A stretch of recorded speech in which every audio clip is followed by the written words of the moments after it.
إن الحمد لله نحمده ونستعينه ونستغفره ونتوب إليه ونعوذ بالله من شرور أنفسنا ومن سيئات أعمالنا من يهده الله فلا مضل له ومن يضلل فلا هادي له أشهد أن لا إله إلا الله وحده لا شريك له وأشهد أن محمدا عبده ورسوله اللهم صل وسلم على نبينا محمد وعلى آله وأصحابه ومن استنى بسنته إلى يوم الدين أما بعد أيها الأخوة والأخوات السلام عليكم ورحمة الله وبركاته. Baik, أيها الأخوة والأخوات, pada malam hari ini kembali kita akan melanjutkan pembahasan kita. Kita sudah sampai ke bab mulatafatul yatim wal banat. Bismillah.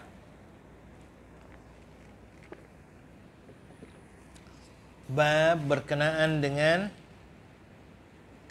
bersikap lemah lembut kepada anak yatim, anak perempuan, orang-orang lemah, kaum fakir miskin dan orang-orang yang hina, serta berbuat baik kepada mereka. Mengasihi mereka, tawadhu di hadapan mereka, dan bersopan santun terhadap mereka.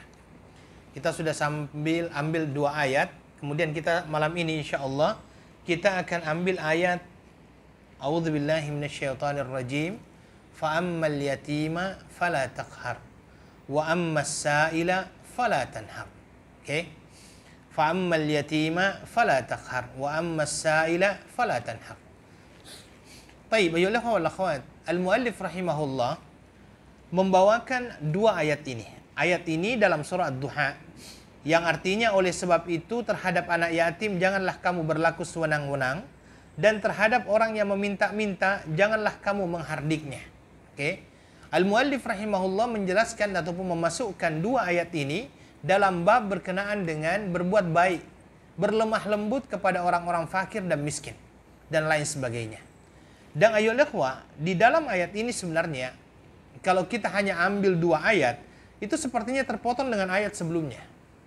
Karena itulah memang ayat sebelumnya itu berbicara berkenaan dengan keadaan Nabi sallallahu alaihi wasallam. Ayat ini ada di dalam surah Ad-Duha. Wad-duha wal-laili idza saja ma wadda'aka rabbuka wa ma qala walal akhiratu khairul laka minal ula wala sawfa yu'tika rabbuka fatarda alam yajidka yatiman fa'awa wa wajadaka dhallan fahada wa wajadaka 'ailan fa'aghna fa ammal yatima fala taqhar wa ammas sa'ila fala tanhar wa amma bi ni'mati rabbika fahaddits. Surah ini adalah surah Ad-Duha yang diturunkan oleh Allah Subhanahu wa taala di Mekah, dan dia masuk dalam kategori surah Makkiyah yang menurut para ulama surah Makkiyah itu adalah surah yang diturunkan oleh Allah Subhanahu wa taala setelah hijrahnya Rasulullah sallallahu alaihi wasallam. Ada dua pandangan ulama tafsir berkenaan dengan sebab diturunkannya ayat ini. Yang pertama sekali adalah bahwasanya Jibril pernah tidak datang kepada Nabi sallallahu alaihi wasallam dalam beberapa hari. Sehingga ada seorang wanita, dan wanita ini sebenarnya adalah makciknya Nabi sendiri. Karena itu adalah istri dari pakciknya, yaitu Abu Lahab. Ya, Abu Lahab, Ummu Jamil namanya ini. Ini istrinya yang di dalam Al-Quran ada kan, wa mra'atuhu hammalatal hatab itu. Ini istrinya Abu Lahab ini berkata kepada Nabi sallallahu alaihi wasallam, sepertinya syaitan kamu sudah meninggalkan kamu. Ara anna syaitanaka qad tarakak. Inilah yang akhirnya menjadikan Nabi sallallahu alaihi wasallam sedih, dan setelah itu Nabi sallallahu alaihi wasallam mendapatkan surah ini, wad-duha wal-laili idza saja ma wadda'aka rabbuka wa ma qala. Tuhanmu tidak akan pernah meninggalkanmu wahai Muhammad, dan tidak akan pernah mengecewakanmu. Ya.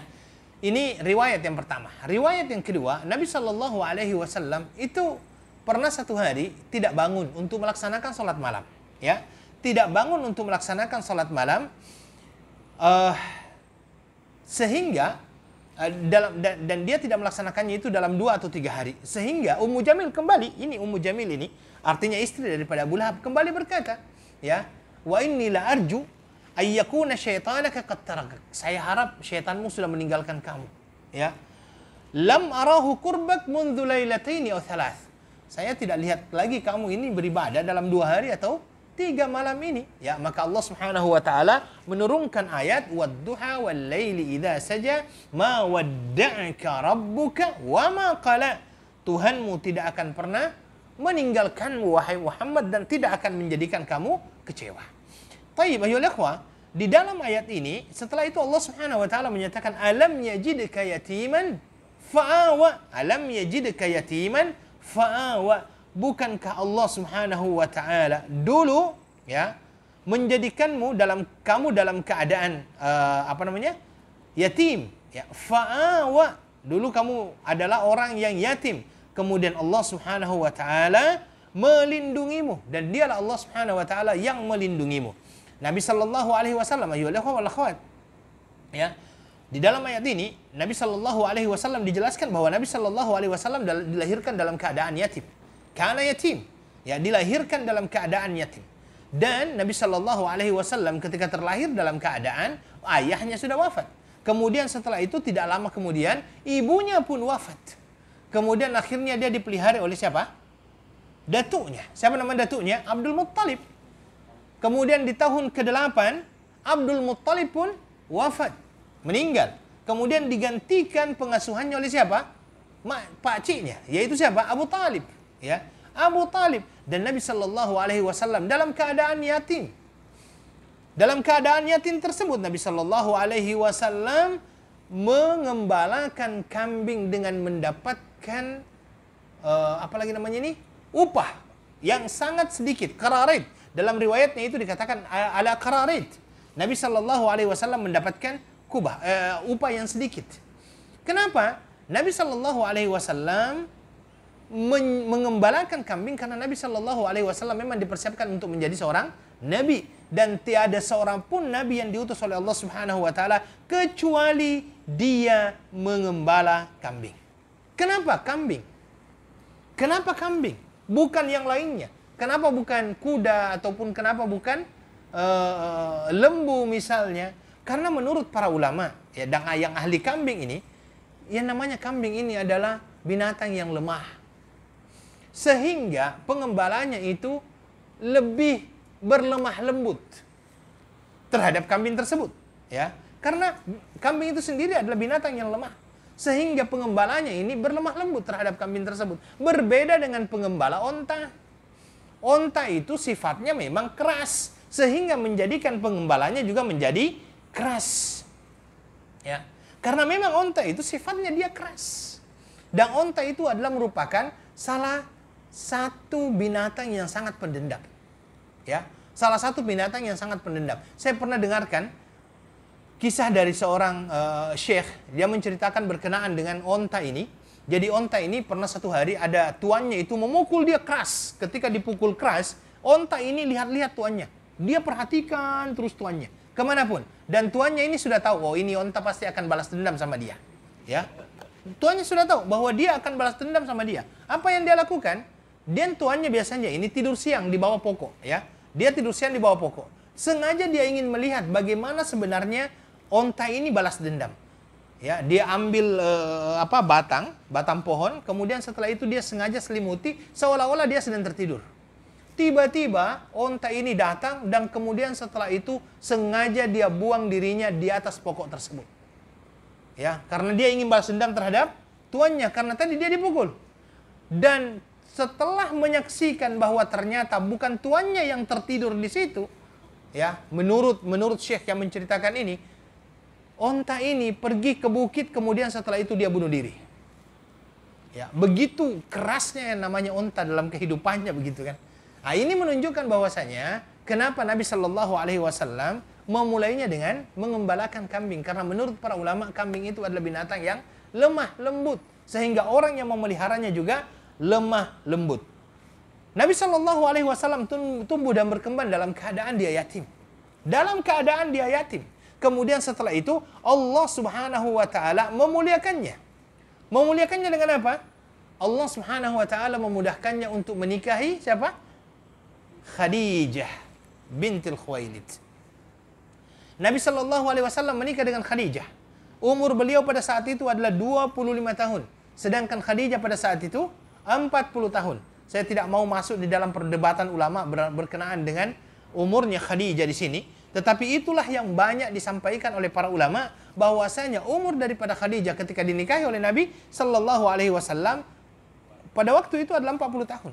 Dan beliau adalah seorang wanita yang sangat bijaksana. Beliau adalah seorang wanita yang sangat pandai. Dan beliau adalah seorang wanita yang sangat-sangat salehah. Ya, salehah.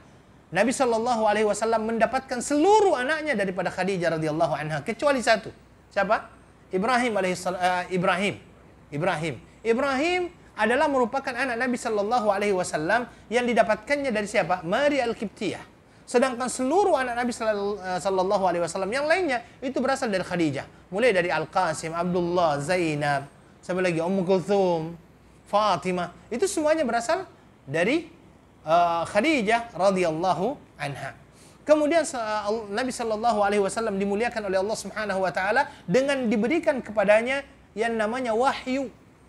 Dimulakan dengan mimpi. Dan tidaklah Nabi Shallallahu Alaihi Wasallam bermimpi di malam harinya kecuali dia melihat mimpinya pada waktu siang harinya persis sama dengan apa yang dia lihat pada waktu dia bermimpi di malam harinya. Mislu falakil subh, dalam hadis itu mislu falakil subh, betul-betul nyata. Dan ini adalah merupakan salah satu tanda kenabian.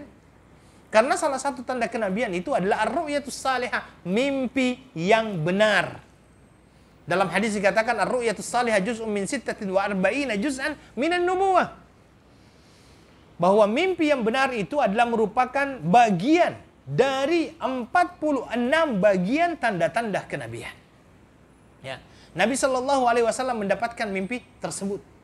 Ya, inilah Nabi sallallahu alaihi wasallam ya dijaga oleh Allah Subhanahu wa taala, dilindungi oleh Allah Subhanahu wa taala.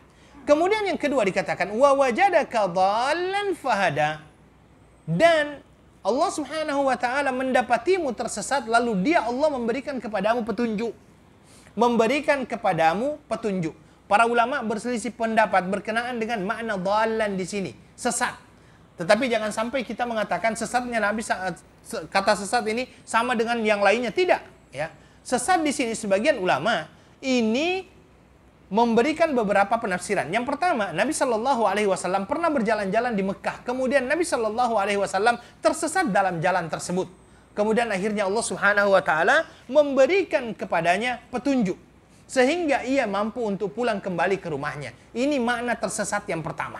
Ya, sebagiannya lagi mengatakan bahwasanya makna tersesat wa wajadaka dhallan, tersesat di sini Nabi Shallallahu Alaihi Wasallam pernah disesatkan oleh iblis.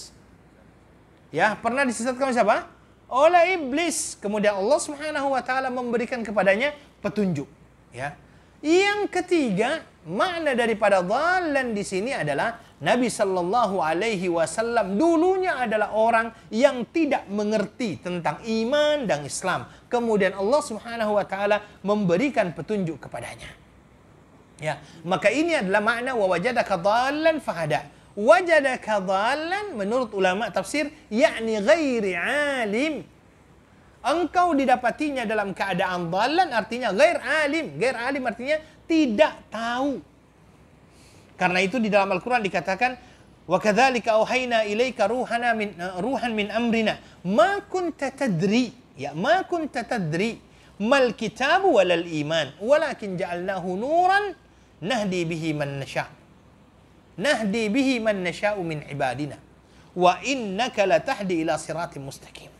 Jadi di dalam Al-Qur'an Allah sendiri mengatakan demikianlah kami wahyukan kepadamu wahai Muhammad Al-Qur'an dengan perintah kami. Sebelumnya engkau tidak mengetahui apakah itu Al-Qur'an dan apakah itu iman. Jadi sebelumnya Nabi Shallallahu Alaihi Wasallam tidak mengetahui apa itu iman, tidak mengetahui apa itu Islam. Kemudian Allah memberitahu kepadanya. Ya, di dalam Al-Quran juga dikatakan wa'allamaka ma lam takun ta'lam. Allah yang mengajarkanmu sesuatu yang dulunya kamu tidak tahu. Wa kana fadlullahi 'alaika 'azima, dan sesungguhnya karunia Allah kepadamu sangatlah besar. Ya, ini adalah penafsiran yang ketiga. Jadi penafsiran yang pertama tersesat di jalan, penafsiran yang kedua disesatkan oleh iblis, penafsiran yang ketiga Nabi sallallahu alaihi wasallam dulunya tidak mengetahui apa itu iman dan Islam, kemudian Allah memberitahu kepadanya. Ya. Mana penafsiran yang lebih dekat di sini? Menurut para ulama, penafsiran yang ketiga ini yang lebih dekat. Ya.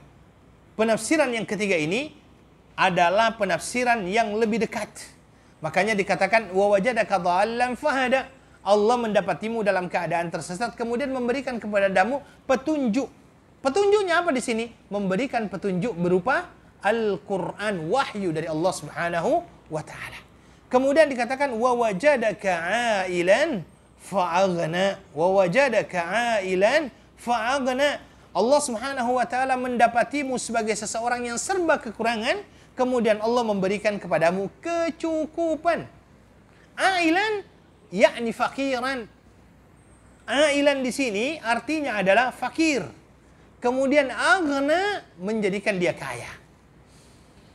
Ya, menjadikan dia kaya. Maka pada awal hidupnya Nabi Shallallahu Alaihi Wasallam memang dalam keadaan miskin. Dia menumpang di rumah pamannya. Ya, awalnya menumpang di rumah datuknya, kemudian setelah itu menumpang di rumah pamannya. Tapi Abu Talib juga adalah seorang yang miskin pada saat itu. Ya, jadi sehingga semuanya dalam serba kekurangan. Karena itulah Nabi Shallallahu Alaihi Wasallam di masa kecilnya kan membantu pamannya untuk mengembalakan kambing penduduk Mekah. Ya, penduduk Mekah. Ya, bukan kambing beliau sendiri, tetapi mengembalakan kambing penduduk Mekah pada saat itu. Ya, hal ini dilakukan agar Nabi Shallallahu Alaihi Wasallam mendapatkan yang namanya upah untuk membantu pamannya. Ya. Kemudian akhirnya Nabi Shallallahu Alaihi Wasallam bekerja juga kepada Khadijah radhiyallahu anha. Bekerja kepada Khadijah radhiyallahu anha. Kemudian setelah itu Nabi Shallallahu Alaihi Wasallam menikahi Khadijah radhiyallahu anha. Yang menarik di sini ayat-ayat ini itu semuanya memakai fi'al madhi tetapi tanpa menjelaskan siapa yang menjadi maf'ul bihi-nya. Allah tidak mengatakan fawajadaka ailan fa'agnaka, tidak, fa'agna saja. Wawajadaka dhallan fahada. Apa yang pertama itu wadduha wal laili idza saja ma wadda'aka rabbuka wa ma qala walal akhiratu khairul laka minal ula wala sawfa yu'tika rabbuka fatarda alam yajidka yatiman fa'awa. Nabi Allah tidak mengatakan fa'awaka, kemudian Allah menjadikan kamu cukup, tidak, melindungi kamu. Kemudian wawajadaka dhallan fahada, tidak mengatakan fahadaka, tidak. Wawajadaka ailan fa'aghna, bukan fa'aghnaka. Kalau di dalam belajar bahasa Arab itu kata-kata ka itu domir namanya, kata ganti yang menunjukkan orang yang ketiga. Objeknya di situ. Tetapi itu tidak disebutkan di dalam ayat ini. Menurut para ulama bahwasanya ini lebih berkenaan dengan ilmu yang dinamakan dengan ilmu tanasubil ayat. Ilmu tanasubil ayat. Tanasubil ayat itu kesesuaian antara satu ayat dengan ayat yang lainnya. Sehingga di awal Allah Subhanahu wa taala sudah menyatakan wala sawfa yu'tika rabbuka fatarda alam yajidka yatiman fa'awa, dan tidak menyatakan fa'awaka, maka yang setelahnya juga ikut dari yang pertama tadi itu. Fa'awa wa wajadaka dhallan fahada wa wajadaka ailan fa'aghna, itu kan sama akhirnya itu. Ya semua di belakangnya itu. Ya, fa'awa wa wajadaka, dan kalau kita lihat dari awal wadduha wal laili idza saja ma wadda'aka rabbuka wa ma qala, ya semua di belakangnya itu. Ya. Kemudian walal akhiratu khairul laka minal ula wala sawfa yu'tika rabbuka fatarda alam yajidka yatiman fa'awa, itu kan ya semuanya. Wa wajadaka dhallan fahada wa wajadaka ailan fa'aghna. Ini ada tanasub, kesesuaian ayat yang terakhir itu. Ada keindahan bahasa di situ. Yang kedua, ada juga yang dinamakan dengan tanasub ma'nawiyah. Kesesuaian dalam makna.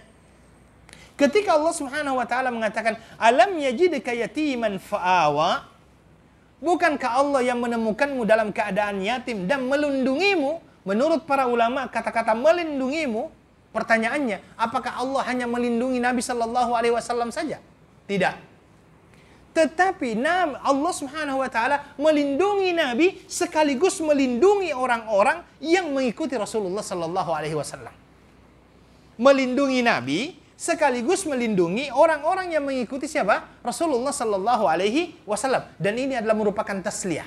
hiburan dari Allah diberikan kepada Nabi dan juga kepada kaum muslimin, bahwa orang yang mengikuti Nabi akan mendapatkan perlindungan dari siapa? Dari Allah Subhanahu wa taala.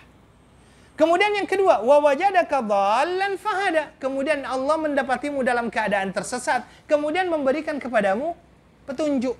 Tapi apakah Allah hanya memberikan petunjuk Nabi saja, kepada Nabi saja? Tidak, tetapi melalui sarana tangan Nabi sallallahu alaihi wasallam banyak orang yang mendapatkan petunjuk. Begitu juga kata-kata wa wajadaka ailan fa'agna. Allah mendapatimu dalam keadaan serba berkekurangan, kemudian Allah Subhanahu wa taala memberikan kepadamu apa? Kekayaan, kecukupan. Bukan hanya untuk Nabi, tetapi semua orang-orang yang mengikuti Rasulullah sallallahu alaihi wasallam akan mendapatkan itu. Itu yang dinamakan dengan ilmu tanasubil ayat. Ilmu tanasubil ayat, kesesuaian antara yang satu dengan yang lainnya. Baik, dan kita lihat di sini. Ketiga karunia itu.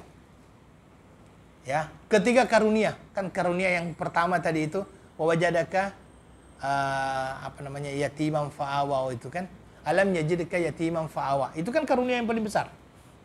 Yatim, kemudian tersesat, kekurangan. Allah Subhanahu wa taala setelah itu memberikan kecukupan kepada Rasulullah sallallahu alaihi wasallam. Kecukupan kepada Rasulullah sallallahu alaihi wasallam. Dan ini sebagai bukti bahwa Allah Subhanahu wa taala tidak pernah meninggalkan Rasulullah sallallahu alaihi wasallam, sebagaimana yang dituduhkan tadi oleh siapa? Ummu Jamil. Sebagaimana yang dituduhkan oleh Ummu Jamil. Maka setelah itu Allah mengingatkan. Jadi kan ada kesambungan ayatnya. Apa Allah mengingatkan Nabi sallallahu alaihi wasallam? Ini.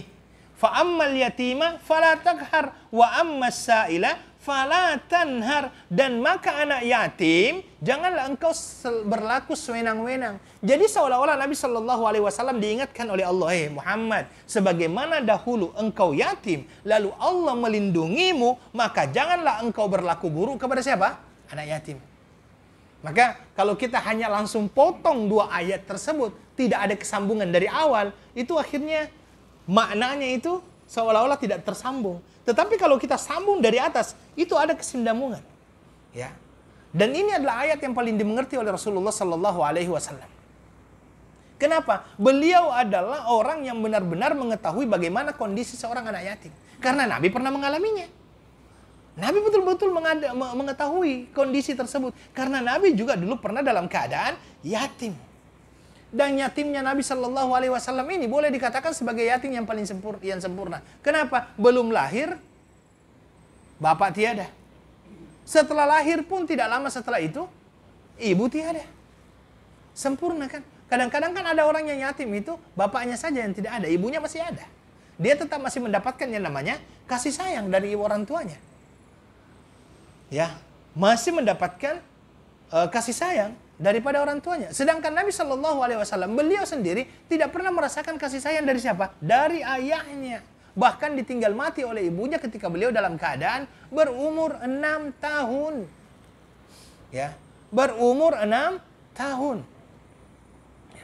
Sehingga Nabi sallallahu alaihi wasallam paling mengerti keadaan seorang anak yatim. Maka Nabi sallallahu alaihi wasallam tidak mungkin mencela seorang anak yatim. Tidak mungkin Nabi sallallahu alaihi wasallam akan berlaku sewenang-wenang. Tahu kan arti berlaku sewenang-wenang ya?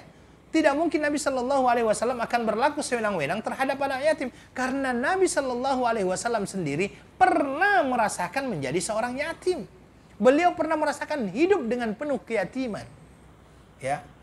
Maka itulah Nabi sallallahu alaihi wasallam pernah juga berkata, ana wa kafilul yatimi kahatain fil jannah. Saya dengan orang yang mengurus anak yatim kahatain, bagaikan ini di surga. Itu kata Rasulullah sallallahu alaihi wasallam. Makanya sebenarnya orang-orang yang menguruskan anak yatim ini, inilah yang dikejar. Bagaimana dia bisa bersama dengan Rasulullah sallallahu alaihi wasallam, bukan mengejar bantuan. Tetapi mengejar apa? Mengejar agar dia bisa mendapatkan pahala ini. Mendapatkan pahala ini bersama dengan Rasulullah sallallahu alaihi wasallam. Kemudian dikatakan wa ammas sa'ila fala tanhar, Dan peminta-minta, janganlah engkau menghardiknya. Bahkan engkau harus berlemah lembut kepadanya. Kata-kata as-sa'il di sini ada dua makna. Sa'il. Ya, yang pertama peminta-minta harta, orang yang tidak mempunyai apa-apa, yang senantiasa berada mungkin di jalan dan dia berkata, "Ayo, saya minta uang." Nah, ini namanya peminta-minta, tetapi ini peminta-minta harta. Nabi Shallallahu alaihi wasallam diberikan peringatan oleh Allah Subhanahu wa taala, peminta-minta jangan kamu hardik. Tahu hardik ya? Jangan kamu marahi, jangan kamu tengking kepadanya. Ya. Nabi Shallallahu alaihi wasallam kembali diingatkan, ingat keadaanmu ketika engkau dulu adalah fakir. Ya, engkau dulu adalah fakir, maka jangan memperlakukannya namanya orang peminta-minta ini dengan cara memarahinya. Ya, memarahinya. Dan ingat, kadang-kadang harta yang kita sumbangkan hilang pahalanya karena kata-kata yang mengikuti sumbangan itu. Sedekah yang kita berikan, infak yang kita keluarkan, hilang pahalanya dikarenakan kata-kata yang mengikuti infak dan sedekah itu. Makanya di dalam Al-Quran dikatakan, وَلَا تُبْتِلُوا صَدَقَاتِكُمْ بِالْمَنِّ وَالْأَذَى. Jangan engkau batalkan pahala sedekahmu bil-manni wal-adha. Bil-manni itu artinya ingin mengharapkan lebih banyak. Kadang-kadang ada orang yang memberi karena menginginkan kembalinya banyak. Oh, ini kalau saya beri ini banyak, ini kembalinya ini bil-manni namanya ini. Dalam Al-Quran juga dikatakan wala tamnun tastakthir. Jangan engkau memberi dengan mengharap mendapatkan bayaran yang lebih besar. Wal-adha, kata-kata yang buruk. Nih, sudah. Kamu lagi.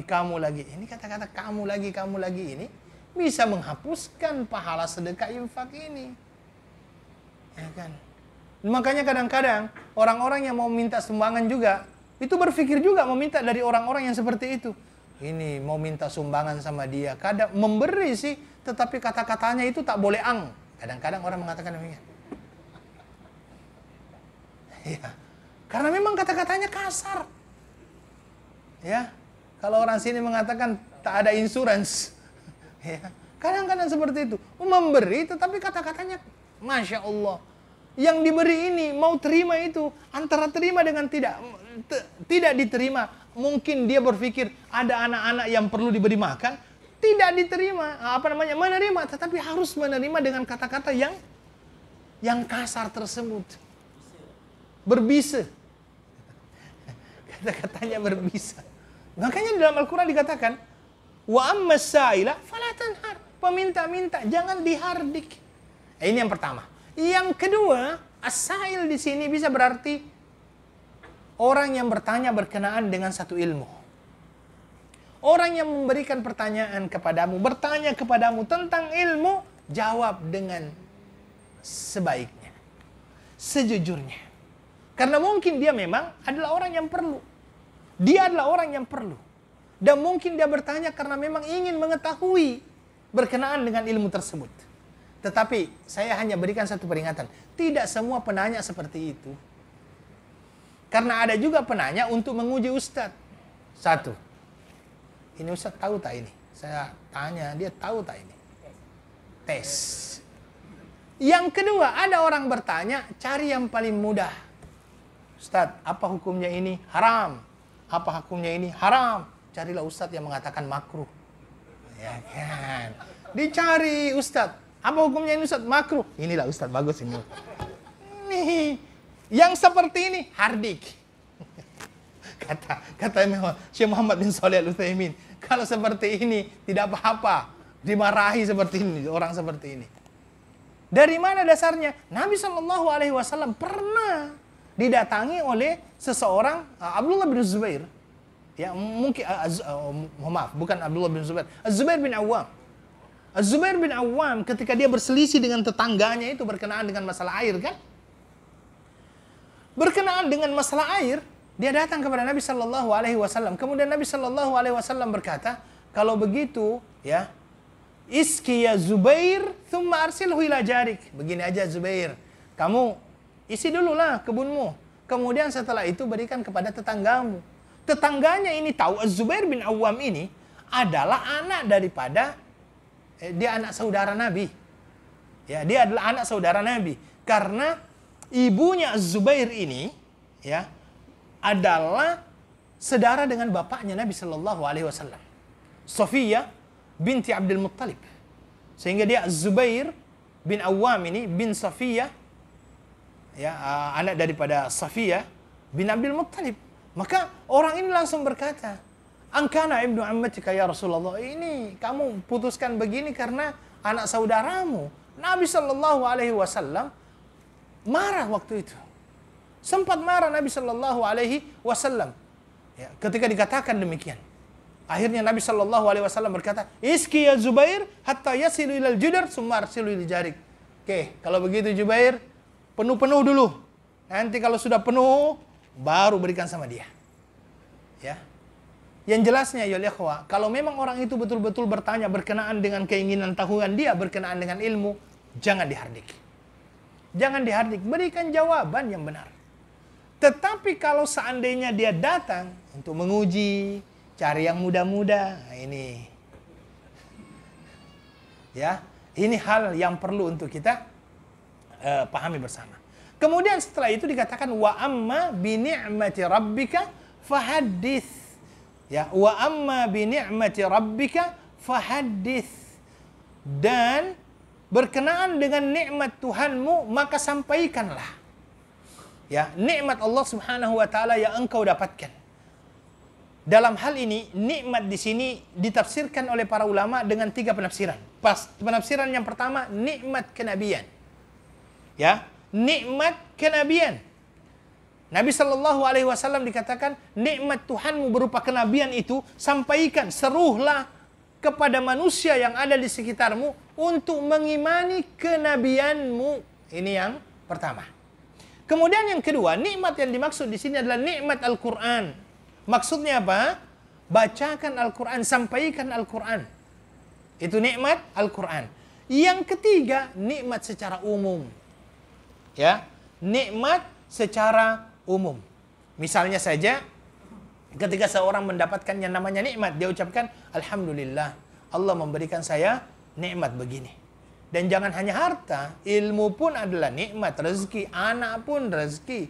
Waktu yang kosong juga adalah merupakan rezeki dari Allah Subhanahu wa taala.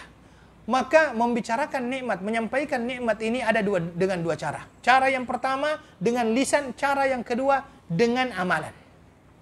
Cara yang pertama dengan lisan, sampaikan alhamdulillah Allah Subhanahu wa taala memberikan saya rezeki seperti ini, nikmat seperti ini. Dulu saya adalah orang yang susah, tapi alhamdulillah Allah memberikan saya kekayaan. Dulu saya adalah orang yang tidak tahu di sekolah, alhamdulillah Allah memberikan saya kepahaman dan lain sebagainya. Tetapi tujuan daripada memberitahu itu bukan untuk riya dan sum'ah. Dan ini yang susah. Ya, ini yang susah. Saya pernah disampaikan oleh salah seorang ustadz itu. Saya bilang, Ustadz, apa batasan antara at-tahaddus bin ni'mah, menyampaikan nikmat kepada orang lain dengan riya? Ya. Karena jangan sampai apa yang kita sampaikan ini di dalamnya ada riya. Dan yang dinamakan iblis ini kan senantiasa menggoda manusia. Dia mengatakan sama saya, "Nah, yang dinamakan dengan tahaddus bin ni'mah dengan riya itu bedanya sangat tipis. Kalau boleh saya katakan dia bagaikan rambut yang dibelah 7. Tipis sekali. Karena memang susah. Mungkin tujuan kita untuk tahaddus bin ni'mah, orang lain bisa menanggapinya lain. Ah, ini sombong, ini riya, ini kan seperti itu. Ya, wa amma bi ni'mati rabbika fahaddits, ya. Fahaddits. Maka ayo ikhwah, ini yang pertama. At-tahdits bil lisan, disampaikan. Alhamdulillah Allah memberikan saya rezeki begini. Yang kedua, nampakkan rezeki itu dalam bentuk perbuatan. Dalam bentuk perbuatan. Ya. Contohnya dengan menjalankan ibadah kepada Allah Subhanahu wa taala. Syukuri nikmat tersebut dengan memakainya di jalan Allah. Ya. Dan juga kalau seandainya Allah memang memberikan kepada kita kelapangan, kita bisa membeli yang namanya pakaian yang bagus, jangan juga beli yang harga $2. Kan? Yang sekali pakai langsung robek. Oh, sekarang naik 2,5. Jangan. Jadi sesuaikan. Saya pernah sampaikan, sederhana itu bukan berarti miskin. Ya, jangan sampai kita terjemahkan yang namanya sederhana itu dengan miskin. Tidak. Yang dinamakan dengan sederhana itu memakai sesuai dengan kemampuan. Ya. Tetapi perlu dibedakan mana kebutuhan dan mana keinginan. Karena jangan sampai ada yang tidak mampu untuk membedakan ini. Ya, mana keinginan dan mana keperluan. Wallahu ta'ala a'lam. Begitu juga rumah. Kalau seandainya kita bisa membuat rumah yang lebih besar, membeli rumah yang lebih besar, ya silakan. Kalau seandainya kita mampu membeli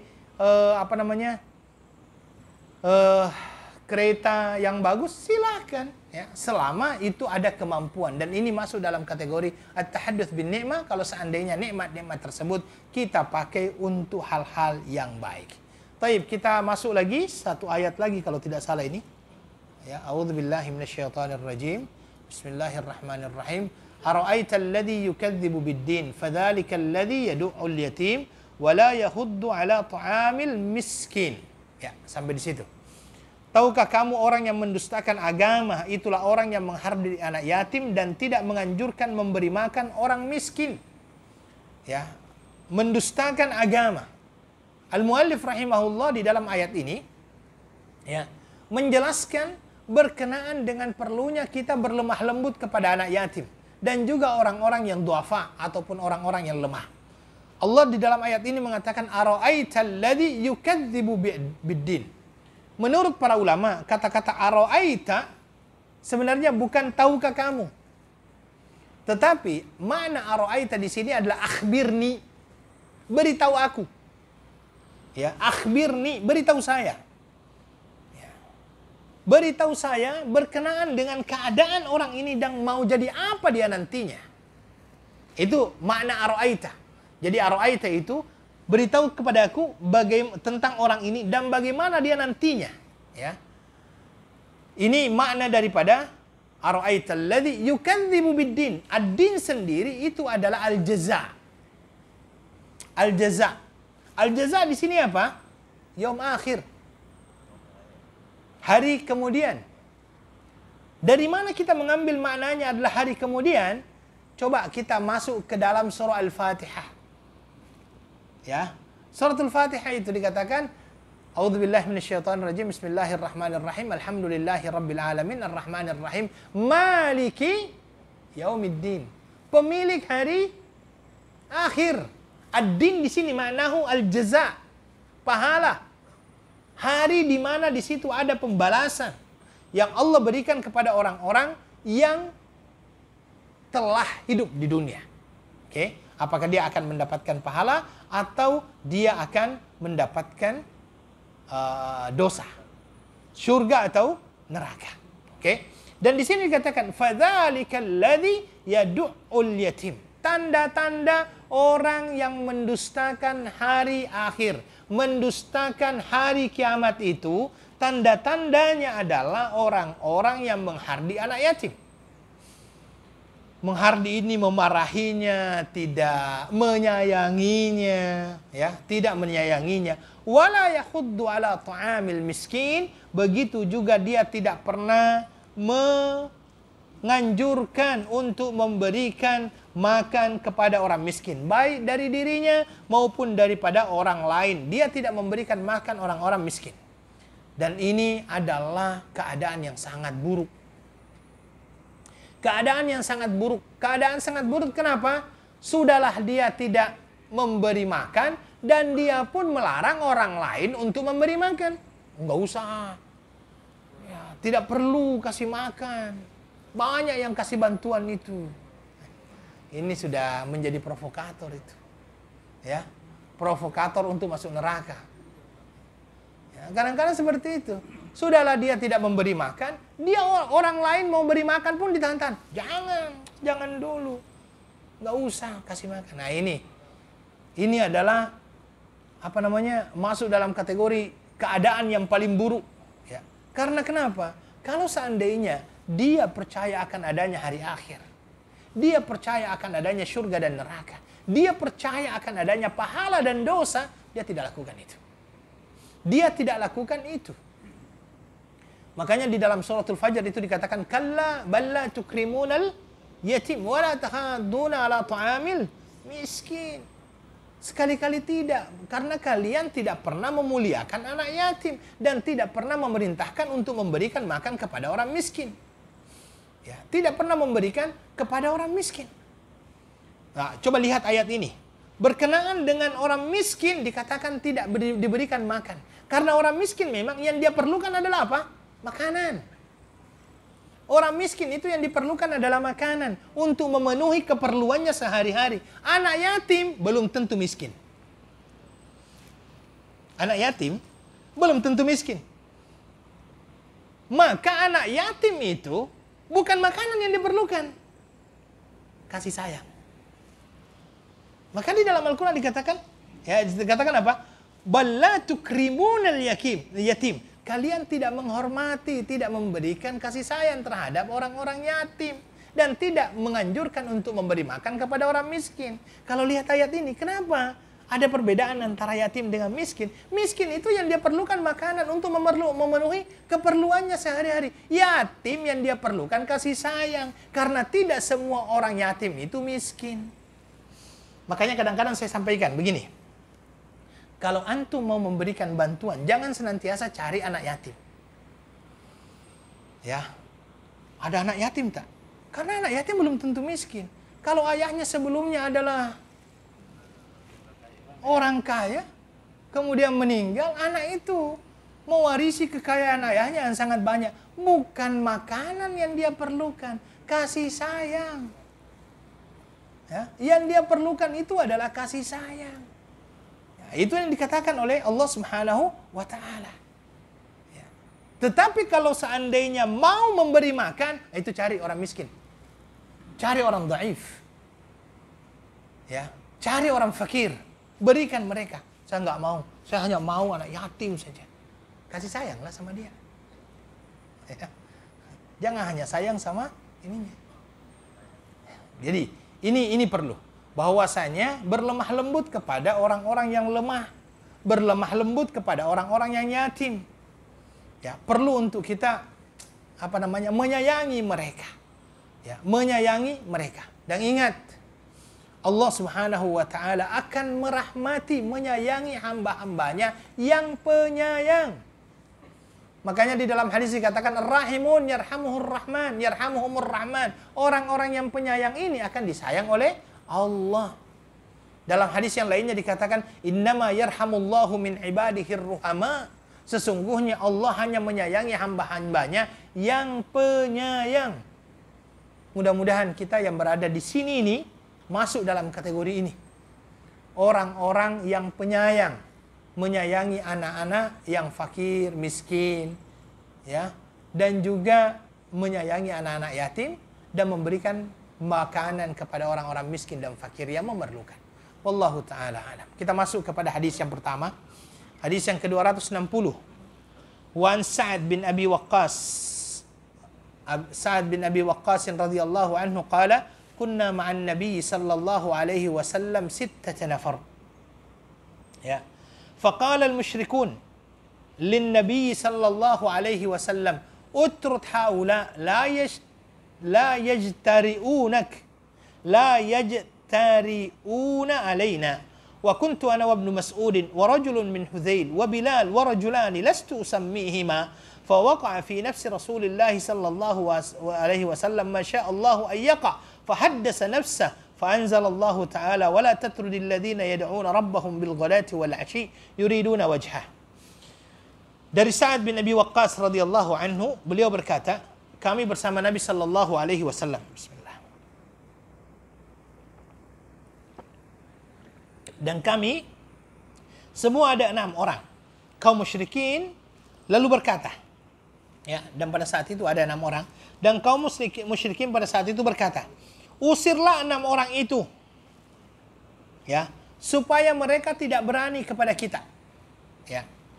Dan 6 orang itu adalah saya sendiri, kata Sa'ad bin Abi Waqqas, Ibnu Mas'ud, ya, rajulun min Hudzail, seorang dari kabilah Hudzail, Bilal, dan 2 orang lagi yang saya tidak sebut namanya.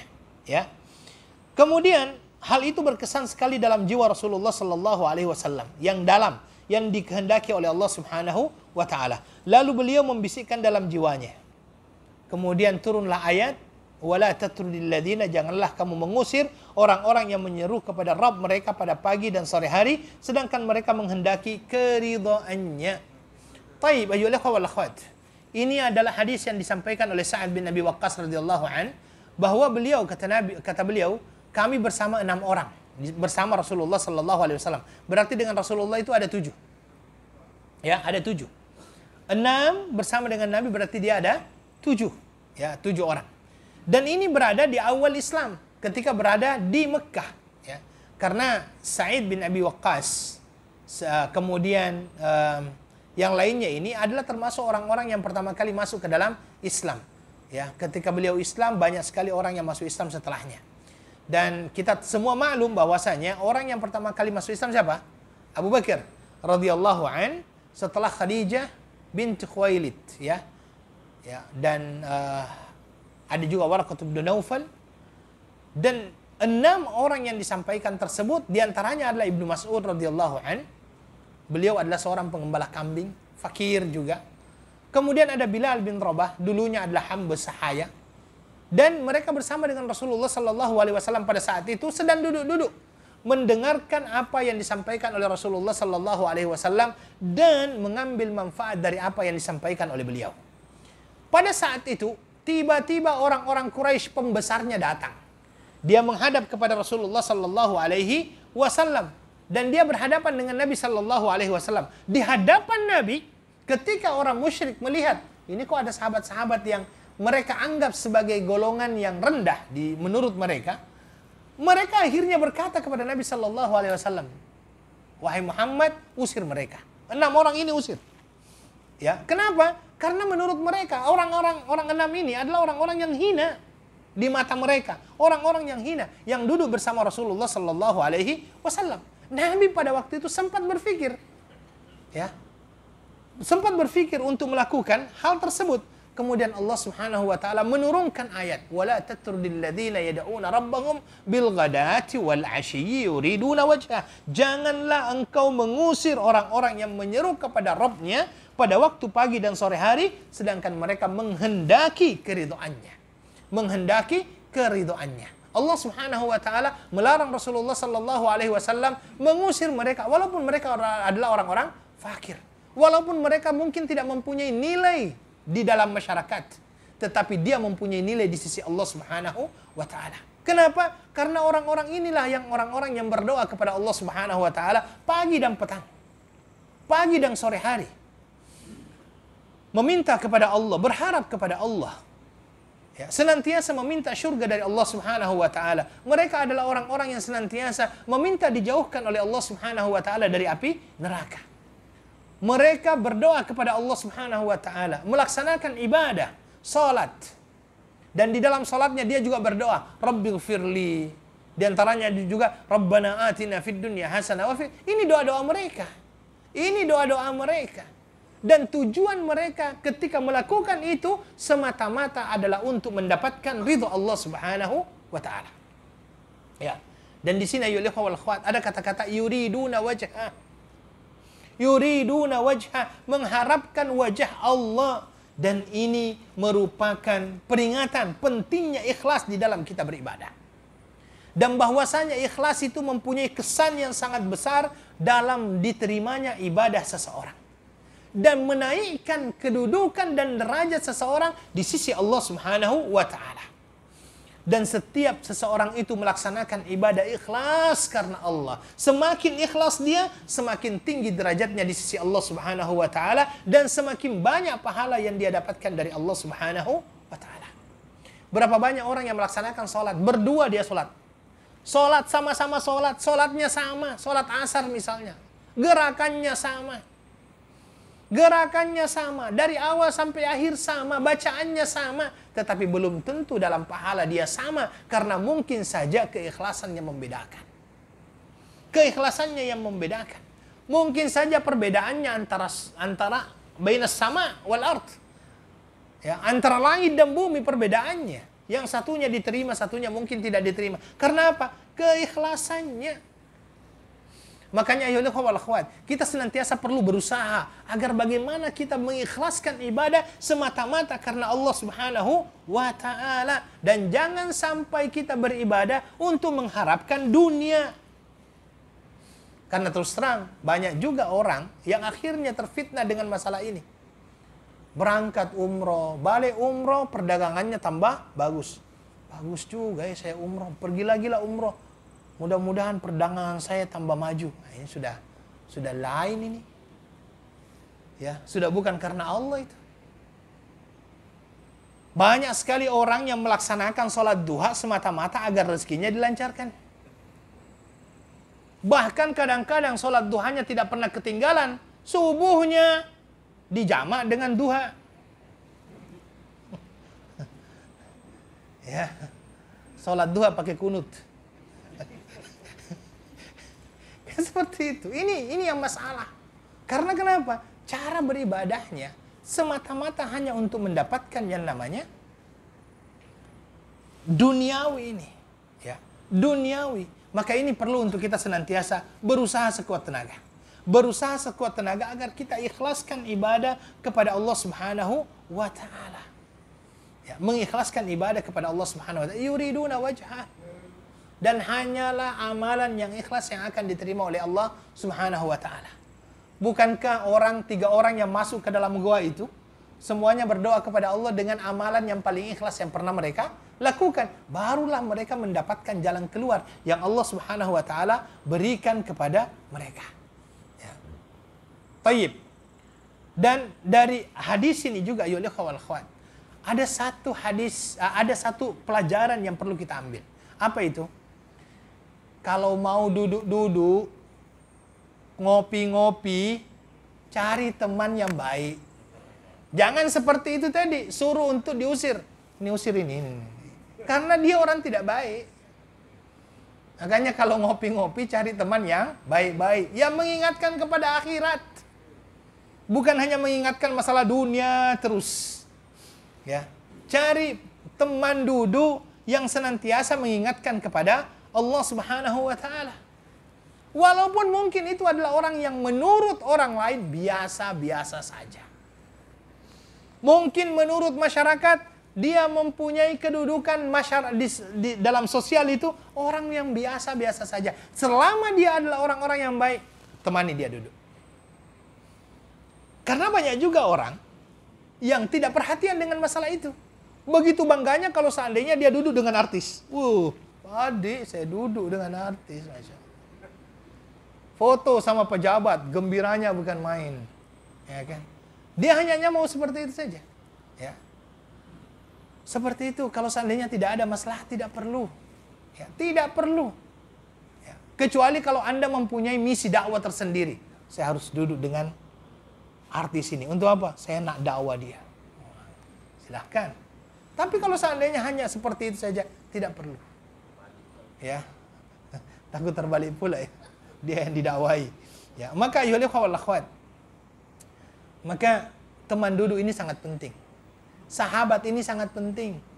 Makanya Nabi Shallallahu Alaihi Wasallam itu juga memperhatikan sekali yang namanya sahabat. Kata Nabi Shallallahu Alaihi Wasallam, kalau memilih sahabat itu seperti berteman seperti berteman dengan minyak wangi. Kalau penjual minyak wangi ya, kalau seandainya tidak membeli, paling tidak wanginya ada. Ya. Tetapi jangan berteman dengan pandai besi. Pandai besi itu kalau seandainya tidak dapat besinya, ya paling tidak baunya. Nah, itu yang disampaikan. Karena memang ini adalah kita inginkan ridho Allah Subhanahu wa taala. Mencintai karena Allah, membenci juga karena Allah Subhanahu wa taala. Taib. Ini hadis, kemudian yang terakhir, hadis yang terakhir insyaallah untuk malam ini adalah hadis dari Abi Hurairah radhiyallahu anhu. Nabi Hurairah. Ini bukan Nabi Hurairah lah. Bukan Nabi Hurairah. Abi Hubairah. Ya. Wa an Abi Hubairah. Tolong diperbaiki. Hubairah.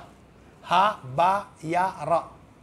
Wa an Abi Hubairah A'idh bin Amr al-Muzani radhiyallahu anhu wa huwa min ahli bai'atir ridwan. Anna Aba Sufyan ata ala Salman wa Suhaib wa Bilal fi nafar. فقالوا ما أخذت سيوف الله من عدو الله ما أخذها. فقال أبو بكر رضي الله عنه أتقولون هذا لشيخ قريش وسيدهم؟ فأتى النبي صلى الله عليه وسلم فأخبره فقال يا أبا بكر لعلك أغضبتهم، لئن كنت أغضبتهم لقد أغضبت ربك. فأتاهم فقال يا إخوتا أغضبتكم؟ قالوا لا يغفر الله لك يا أخي يا أخي. Taib, yang pertama sekali dalam hadis ini dari Abi Hubairah, ini pun terjemahannya salah ya. Dari Abi Hubairah A'idh bin Amr al-Muzani radhiyallahu anhu, ia termasuk golongan yang menyaksikan Bai'atul Ridwan, bahwa Abu Sufyan mendatangi Salman, Suhaib, Bilal dalam sekelompok sahabat. Mereka lalu berkata, pedang-pedang Allah belum bertindak terhadap musuh Allah sebagaimana tindakan yang semestinya. Abu Bakar radhiyallahu anhu berkata, adakah engkau mengucapkan itu kepada pembesar Quraisy dan penghulu mereka? Lalu Abu Bakar mendatangi Nabi sallallahu alaihi wasallam kemudian memberitahukan apa yang terjadi. Nabi sallallahu alaihi wasallam pun bersabda, hai Abu Bakar, barangkali engkau menyebabkan mereka menjadi marah karena ucapanmu itu. Jika engkau menyebabkan mereka marah, niscaya engkau juga akan menyebabkan kemurkaan Rabbmu. Kemudian Abu Bakar mendatangi orang-orang tadi lalu berkata, wahai saudara-saudaraku, apakah aku telah menyebabkan engkau marah? Mereka menjawab, tidak, semoga Allah memberikan pengampunan padamu, wahai saudaraku. Taib ayyuhal ikhwah wal akhwat. Ini disampaikan, dimasukkan di dalam hadis berkenaan dengan menyayangi, berlemah lembut dengan orang-orang dhaif dan miskin. Ya, dan kita perlu untuk berlemah lembut kepadanya, berihsan kepadanya. Ini Abi Sufyan suatu hari, dia melalui Salman, Suhaib dan Bilal. Tiga orang ini ayyuhal ikhwah wal akhwat, dulunya adalah hamba sahaya. Ya, dulunya adalah hamba sahaya. Suhaib Ar-Rumi, orang Romawi, Bilal Al-Habashi, ya. Kemudian Salman Al-Farisi. Ya. Ketika mereka lalu, dia berkata, ya, ma fa'alat asyafana bi'aduwillah. Artinya ini pedang-pedang Allah belum bertindak. Artinya ini kan mereka membanggakan dirinya di hadapan siapa? Suhaib Ar-Rumi, di hadapan Salman Al-Farisi, di hadapan Bilal Al-Habashi. Dia membanggakan dirinya, kami ini adalah pedang-pedang Allah ini belum bertindak sebagaimana mestinya, ya. Sehingga seolah-olah dia mengatakan demikian. Ya. Makanya Abu Bakar berkata, ini kamu katakan ini kepada pembesar-pembesar Quraisy, ya. Dan pada saat itu mereka, Abu Sufyan termasuk pembesar Quraisy. Kemudian Abu Bakar termasuk pembesar Quraisy, ya. Dan pada saat tersebut langsung dia sampaikan kepada tiga orang itu. Kata dia, apakah kata-kata saya tadi itu menyinggung kalian? Apakah kata-kata saya tadi itu menjadikan kalian marah? Dan ternyata tiga orang itu tidak marah. Ya. Dan di sini ayyuhal ikhwah wal akhwat, adalah merupakan sebuah petunjuk kepada kita untuk senantiasa berlemah lembut kepada mereka. Ya, yang tiga tadi itu adalah bekas hamba sahaya. Bekas hamba sahaya. Dan mereka bukanlah orang-orang yang yang orang-orang terpandang, terhormat, tidak. Tetapi Nabi Shallallahu Alaihi Wasallam sangat menjaga perasaan mereka.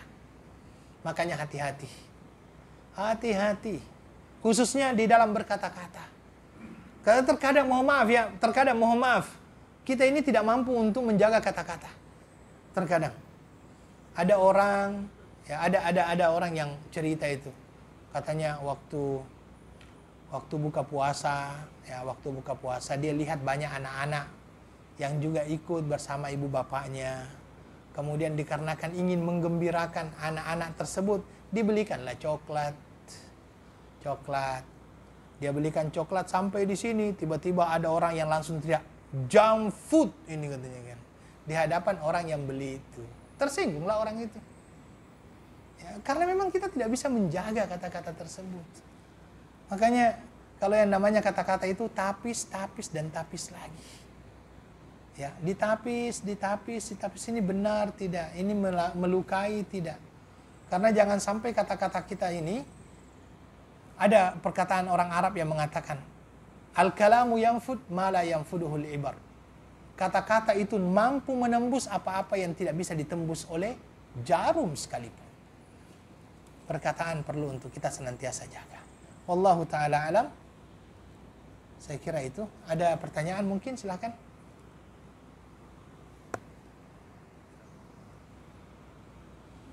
Oke, kalau memang tidak ada pertanyaan, saya akhiri dengan doa kafaratul majlis.